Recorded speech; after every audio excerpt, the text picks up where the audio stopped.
Hello students. तो बेटा इस वीडियो में हम डिस्कस करेंगे हमारे ब्रेन की कैविटीज़ के बारे में। तो ब्रेन की जो कैविटीज़ होती हैं उनको हम क्या नाम देते हैं बेटा? वेंट्रिकल्स। वेंट्रिकल्स क्या होती हैं? Cavity of brain. अब ब्रेन के अंदर मेनली कितनी वेंट्रिकल्स मिलती हैं? 4 वेंट्रिकल्स देखने को मिलती हैं। सबसे पहले हम बात करेंगे लेटरल वेंट्रिकल का, दूसरी थर्ड वेंट्रिकल, थर्ड है सेरिब्रल एक्विडक्ट एंड फोर्थ वाली कौन सी है? Fourth ventricle. इनमें से अभी ब्रेन का हमारा स्ट्रक्चर देख रहे हैं। ब्रेन के 2 हेमिस्फीयर होते हैं, सेरिब्रल हेमिस्फीयर। सेरिब्रल हेमिस्फीयर में दोनों में जो कैविटी प्रेजेंट है उसको हम नाम देंगे लेटरल वेंट्रिकल। ठीक है बेटा। लेटरल वेंट्रिकल के बाद जो नेक्स्ट पोर्शन आता है, ये मतलब जो लेटरल वेंट्रिकल को हम पैरासियोल भी कहते हैं, ये किसमें प्रेजेंट होती है? ये सेरिब्रल हेमिस्फीयर के बीच में जो कैविटी होगी उसको हम नाम देंगे लेटरल वेंट्रिकल। डायोसियोल है, ये कहाँ पे प्रेजेंट होती है भाई? ये डायनसिफलोन के अंदर। कहाँ होती है? डायनसिफलोन। सेरिब्रल एक्विडक्ट, ये क्या होता है? ये एक ऐसा डक्ट है जो किसको किसके साथ में कनेक्ट करता है? थर्ड वेंट्रिकल को फोर्थ वेंट्रिकल के साथ में कनेक्ट करेगा। तो ये वाला जो पोर्शन है this is called cerebral aqueduct, या फिर हम इसको एक्विडक्ट ऑफ आइटर भी कहते हैं। नेक्स्ट वाली वेंट्रिकल है उसको हम नाम देंगे फोर्थ वेंट्रिकल, मेटासियोल। ये कहाँ प्रेजेंट होगी? ये होगी मेडुला ऑब्लंगाटा के अंदर। कहाँ होगी भाई? मेडुला ऑब्लंगाटा में। और ये आगे कंटिन्यू रहती है किसके साथ में? Central canal. और सेंट्रल कैनाल किसकी कैविटी को नाम दिया जाता है? Spinal cord. स्पाइनल कोड की कैविटी को हम क्या नाम देंगे? Central canal. तो वहां तक कंटिन्यू कौन सी कैविटी रहती है? ये वाली थर्ड फोर्थ वाली, जिसका नाम दिया मेटासियोल, जो मेडुला ऑब्लंगाटा के अंदर रहती है। ठीक है स्टूडेंट्स, तो ये बातें थी बेटा हमारे ब्रेन की वेंट्रिकल्स के बारे में। ब्रेन की मेनिंजेस पढ़ ली हमने और ब्रेन के 3 पार्ट्स पढ़ लिए, फोर ब्रेन, मिड ब्रेन और हैंड ब्रेन। तो हाँ, ये हमारा सीएनएस का फर्स्ट कंपोनेंट था, दैट इज ब्रेन। जो दूसरा कंपोनेंट आता है सीएनएस का, उसका क्या नाम है भाई? उसका नाम है स्पाइनल कोड। क्या नाम है? Spinal cord. तो स्पाइनल कोड कहाँ से अराइज की है? मेडुला ऑब्लंगाटा से अराइज करके नीचे तक रहती है। नीचे तक कहाँ तक? हमारे जो लास्ट कोकिजल से ऊपर वाली वर्टिब्री होती है, लंबर वर्टिब्री, वहां तक। ठीक है, इसके बारे में हम डिस्कस करेंगे आज। इससे पहले मैं आपको जो ब्रेन हमने कंप्लीट कर लिया है उसके बारे में थोड़ी सी बातें और बताती हूँ कि ब्रेन के अंदर हमने वेंट्रिकल्स के बारे में डिस्कस किया, ब्रेन के पार्ट्स के बारे में डिस्कस किया, और ब्रेन में हमने CSF that is cerebrospinal fluid के बारे में डिस्कस किया। अब कई बार क्या होता है कि जो सेरिब्रम पार्ट है, सेरिब्रम का और डायनसिफेलोन का कुछ एक कंपोनेंट मिलके एक और सिस्टम बनाते हैं जिसका हम नाम देते हैं लिम्बिक सिस्टम। कौन सा सिस्टम होता है बेटा? Limbic system. और लिम्बिक सिस्टम को क्या नाम दिया जाता है? इमोशनल ब्रेन भी कहा जाता है। This is also known as emotional brain. तो जितने भी इमोशंस हैं वो किससे कंसर्न रहते हैं? लिम्बिक सिस्टम से। और लिम्बिक सिस्टम के अंदर कई सारे पार्ट होते हैं, जैसे कि इसमें एक इंपॉर्टेंट आता है हिपोकैम्पस। ठीक है, हिपोकैम्पस पार्ट,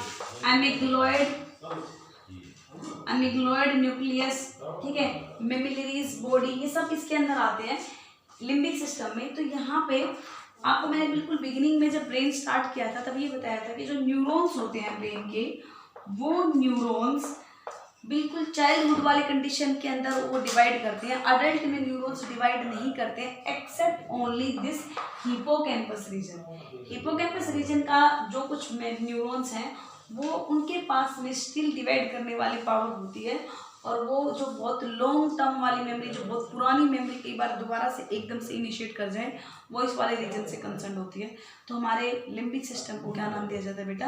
हमारा इमोशनल ब्रेन कहा जाता है लिम्बिक सिस्टम को। ठीक है, अब स्पाइनल कोड के बारे में स्टडी कर लेते हैं एक बार कि स्पाइनल कोड के कौन कौन से पार्ट होते हैं। देखो, अगर आप स्पाइनल कोड के स्ट्रक्चर के बारे में देखेंगे तो इस तरीके से एच शेप स्ट्रक्चर होता है हमारे स्पाइनल कोड का। ठीक है, सेंटर में कैविटी होगी और उस कैविटी का क्या नाम होता है? Central canal. हमने ब्रेन में स्टडी क्या किया था कि सेरिब्रम के आउटर पोर्शन के अंदर कैसा मैटर था? ग्रे मैटर, और इनर वाले पोर्शन में कैसा मैटर था? White matter. जबकि यहाँ पे उल्टा होता है, यहाँ पे इनर पोर्शन में ग्रे मैटर होगा और आउटर वाले पोर्शन के अंदर कैसा मैटर होता है? व्हाइट मैटर होता है। अगर स्पाइनल कोड की मेनिंजेस की बात की जाए तो सेम वही होती है, ड्यूरा मैटर, अरेक्नोइड और पाया मैटर। स्पाइनल कॉर्ड काफी लंबी होती है, अप्रोक्सीमेटली 35 सेंटीमीटर की, जो हमारे वर्टिब्रल कॉलम के अंदर प्रेजेंट होती है। वर्टिब्रल कॉलम हमारी बैकबोन होगी और ये वर्टिब्रल कॉलम की लंबर वर्टिब्री तक एक्सटेंड करके रखती है, वहां तक रहती है। इसमें ये होता है पोस्टीरियर सल्कस, ये एंटीरियर सल्कस। ये दो 6 चैम्बर बने होते हैं, 2 ये चैम्बर, इनको हम नाम देंगे पोस्टीरियर फनिकुलस। 2 ये चैम्बर, इनको हम नाम देंगे एंटीरियर फनिकुलस। और ये 2 साइड के चैम्बर, इनको हम क्या नाम देंगे, लेटरल सल्कस।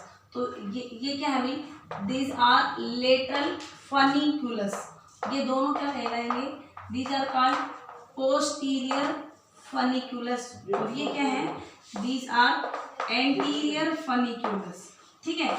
अब यहाँ से बहुत सारे नर्व्स अराइज करते हैं, आपको पता है। जब हम पीएनएस के बारे में स्टडी करेंगे तब आपको बताएंगे कि स्पाइनल कॉर्ड से नंबर ऑफ नर्व्स अराइज करेंगी, यहाँ से भी कई सारे नर्व्स अराइज करती हैं। तो ये सारी नर्व की जो रूट है कौन सी कहलाती है बेटा, this is posterior root of spinal nerve. और ये स्पाइनल नर्व की कौन सी रूट है, anterior root of spinal nerves. ठीक है।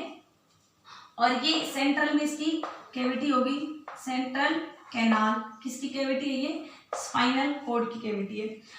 अब स्पाइनल कॉर्ड के अंदर जो सारे के सारे नर्व्स ऊपर से आ रही हैं, ये नर्व्स नीचे एक टेल रीजन बनाते हैं जहाँ पे सारे पॉइंट करती है, मीट करती है। उसको हम क्या नाम देंगे, दैट इज नोन एज क्योडा इक्वेना। ठीक है, कोडा इक्वेना बनेंगी जहाँ पे सारे के सारे नर्व्स नीचे आके पॉइंट करती हैं। और यहाँ से एक ऐसे सिंपल थ्रेड लाइक स्ट्रक्चर निकलता है, ये फिलम टर्मिनेल। इसे क्या नाम दिया जाएगा, दिस इज कॉल्ड फिलम टर्मिनेल। कहाँ से स्टार्ट करेगा, कोडा इक्वेना से स्टार्ट करेगा। ओके बेटा। अब देखो स्पाइनल कॉर्ड का जो मेन फंक्शन होता है वो क्या होता है, स्पाइनल कॉर्ड एक तो रिफ्लेक्स एक्शन के लिए, इसके लिए रिफ्लेक्स एक्शन के लिए सेंटर का काम करती है। तो कई मैंने आपको एक क्वेश्चन सेंड किया था जिसमें ये था कि अगर हम एक फ्रॉग के ब्रेन को क्रश कर दें और फिर भी अगर हम उसके लेग के अंदर एक पिन चुभाते हैं तो उसकी लेग मूव करती है, हटने की कोशिश करती है, तो ब्रेन में तो सेंसिटिविटी खत्म हो गई। तो उसमें ये सब कहाँ से आया, तो ये रिफ्लेक्स एक्शन का एक मूवमेंट था जो कहाँ से आया, उसके स्पाइनल कॉर्ड से। अगर वो सही है तो ये वाले पोर्शन फिर भी काम करेंगे। जो रिफ्लेक्स एक्शन एक अलग से टॉपिक है, उसके बारे में भी आपको बताएंगे, न्यूरॉन के बारे में भी आपको बताएंगे। तो ये मेन बातें मैंने आपको स्पाइनल कॉर्ड के बारे में बेटा बहुत डिटेल में नहीं बता रही हूँ, क्योंकि मैं आपका जस्ट रिवीजन करवा रही हूँ ताकि चीज़ें रिकॉल हो जाए कि हमें क्या क्या पढ़ना और क्या क्या करने वाला है। तो सबसे पहले देखो नर्वस सिस्टम शुरू किया था। नर्वस सिस्टम के अंदर 2 पार्ट बताए थे मैंने, सीएनएस के अंदर हमने ब्रेन स्टडी कर लिया और सीएनएस के अंदर हमने स्पाइनल कॉर्ड भी स्टडी कर लिया।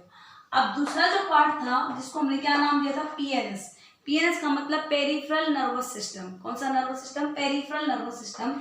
इसके अंदर 2 पार्ट्स आते हैं, एक तो आएंगे इसके अंदर नर्व्स और दूसरा आता है बेटा एएनएस का मतलब क्या होता है, ऑटोनोमिक नर्वस सिस्टम। सबसे पहले नर्व्स के बारे में बात कर लेते हैं। तो पीएनएस में जो नर्व्स आती हैं, कौन कौन सी नर्व्स जो पीएनएस को बनाती हैं, वो मेनली 2 टाइप की होंगी। एक होंगी क्रेनियल नर्व्स। कौन सी nerve, cranial nerves. Cranial nerves कौन सी होती है, जो कहाँ से अराइज करती है, ब्रेन से अराइज करेंगे, उनको हम नाम देंगे क्रेनियल नर्व्स। और ये कितनी होती है ह्यूमन बीइंग्स के अंदर, 12 पेयर होती हैं क्रेनियल नर्व्स। और अगर हम स्पाइनल नर्व की बात करते हैं तो स्पाइनल नर्व्स वो होंगी जो स्पाइनल कॉर्ड से अराइज करेंगी। और कितनी पेयर्स होती है, ये 31 पेयर्स होंगी स्पाइनल नर्व। ठीक है बेटा। अब इसके बाद हम डिस्कस कर लेते हैं ऑटोनोमिक नर्वस सिस्टम्स। एएनएस का मतलब क्या भाई, ऑटोनोमिक नर्वस सिस्टम। तो बेटा दूसरा हम क्या स्टडी कर रहे हैं, ऑटोनोमिक नर्वस सिस्टम के बारे में। ऑटोनोमिक नर्वस सिस्टम को किसने बताया था, जॉन एंड लैंगले ने बताया था 1921 के अंदर। ऑटोनोमिक नर्वस सिस्टम हमारे 2 टाइप के होते हैं, सिंपैथेटिक नर्वस सिस्टम और पैरासिम्पैथेटिक नर्वस सिस्टम। सबसे इंपॉर्टेंट चीज क्या है कि दोनों एंटागोनिस्टिक होते हैं। अगर एक सिक्रेशन को इंक्रीज करवा रहा है तो दूसरे वाला डिक्रीज करवा रहा है। तो यहाँ पे हम मेनली इनके फंक्शंस के बारे में डिस्कस करेंगे, क्योंकि जो भी नर्व्स होती है ना, सिंपैथेटिक पैरासिम्पैथेटिक नर्व्स जो यहाँ से अराइज करती हैं, उसी के रिगार्डिंग वो हमारे बॉडी के सारे ऑर्गन्स को या सिस्टम को या सिक्रीशन को कंट्रोल करती हैं। सपोज करो कि इनमें से एक हार्ट बीट को इंक्रीज करवा रहा है तो दूसरे वाला डिक्रीज करवा रहा है, एक बीपी को इंक्रीज करवा तो दूसरा डिक्रीज करवा रहा है। यहाँ पे मैंने कुछ फंक्शंस की लिस्ट बनाई है, आप वो वाले फंक्शंस देख लेंगे, याद कर लेंगे। सबसे पहली बात आती है हार्ट बीट को इंक्रीज करेगा कौन, सिंपैथेटिक। अगर सिंपैथेटिक हार्ट बीट को इंक्रीज करेगा तो ये क्या करेगा, हार्ट बीट को डिक्रीज करेगा। कौन सा भाई, पैरासिम्पैथेटिक नर्वस सिस्टम। ये आर्टरीज का कॉन्स्ट्रिक्शन करेगा। आर्टरीज का अगर कॉन्स्ट्रिक्शन होगा तो obvious सी बात है उसके अंदर ब्लड का प्रेशर क्या कर जाएगा, इंक्रीज कर जाएगा। लेकिन ये क्या करेगा, ये आर्टरीज को डायलेशन करवाता है, डायलेशन ऑफ आर्टरीज, और आर्टरीज के डायलेट होने की वजह से जो बीपी है वो उसको एक डिक्रीज करवा देगा। ये सलाइवरी ग्लैंड की सिक्रीशन को इनहिबिट करेगा। तो जो सलाइवा की सिक्रीशन है, किसकी सिक्रीशन भाई, सलाइवा की सिक्रीशन, वो इनहिबिट हो जाएगी। Not only for the saliva secretion but also it decrease the secretion of the pancreas, intestinal gland as well as gastric gland. इन सब की सिक्रीशन को ये क्या करता है भाई, ये सबकी सिक्रीशन को डिक्रीज करेगा। और इसका अपोजिट काम कौन करेगा, ये क्या करेगा, पैरासिम्पैथेटिक नर्वस सिस्टम। ये इन सारे ग्लैंड की सिक्रीशन को स्टिमुलेट करेगा, तो इन सब की सिक्रीशन इंक्रीज करती चली जाएगी। ये प्यूपिल का डायलेशन करता है। प्यूपिल का डायलेशन, प्यूपिल आपको पता है ना कौन होता है, हमारी आईज के अंदर वो पोर जो किसको रेगुलेट करता है, एंट्रिंग और एमिटिंग लाइट को, कि कितनी अमाउंट ऑफ लाइट हमारी आई के अंदर एंटर करती है, कितनी करनी चाहिए। जैसे कि आपको पता है कि जैसे हम एक अंधेरे कमरे में जाते हैं तो हमें थोड़ी देर तक दिखाई नहीं देता और फिर बाद में दिखाई देने लग जाता है, क्योंकि हमारा प्यूपिल डायलेट कर जाता है। जैसे हम बहुत अंधेरे से एकदम से बाहर आते हैं तो भी हमें एकदम से दिखाई नहीं देता है। तो उस चीज़ के लिए क्या होता है कि बहुत ज़्यादा एकदम से लाइट जाने लग जाती है, तो प्यूपिल हमारा फिर कॉन्स्ट्रिक्ट करता है कि भाई लाइट की अमाउंट है वो कम जाए। तो ये प्यूपिल को डायलेट करेगा और ये क्या करेगा भाई, ये प्यूपिल का कॉन्स्ट्रिक्शन करेगा। किसका, प्यूपिल को ये कॉन्स्ट्रिक्ट करवाएगा। और ये स्वेटिंग को इंक्रीज करता है, जबकि ये स्वेटिंग को क्या करेगा बेटा, ये स्वेटिंग को डिक्रीज करेगा। कौन सा, पैरासिम्पैथेटिक नर्वस सिस्टम। तो ये हमारा एएनएस कंप्लीट हो गया। तो इसके साथ में हमने नर्वस सिस्टम के टाइप्स को कंप्लीट कर लिए हैं। लेकिन अब हम नेक्स्ट वाली वीडियो के अंदर स्टडी करेंगे हमारे न्यूरॉन के बारे में और रिफ्लेक्स एक्शन के बारे में। तो फिर हम मोस्ट प्रोबेबली जितना भी हमारा एनिमल के अंदर, स्पेशली ह्यूमन बींग्स के अंदर न्यूरल कंट्रोल एंड कोऑर्डिनेशन है वो हम कंप्लीट कर लेंगे। इसके बाद मैं आपको कुछ क्वेश्चन सेंड करूंगी, आप वो स्टडी करेंगे। Thank you students.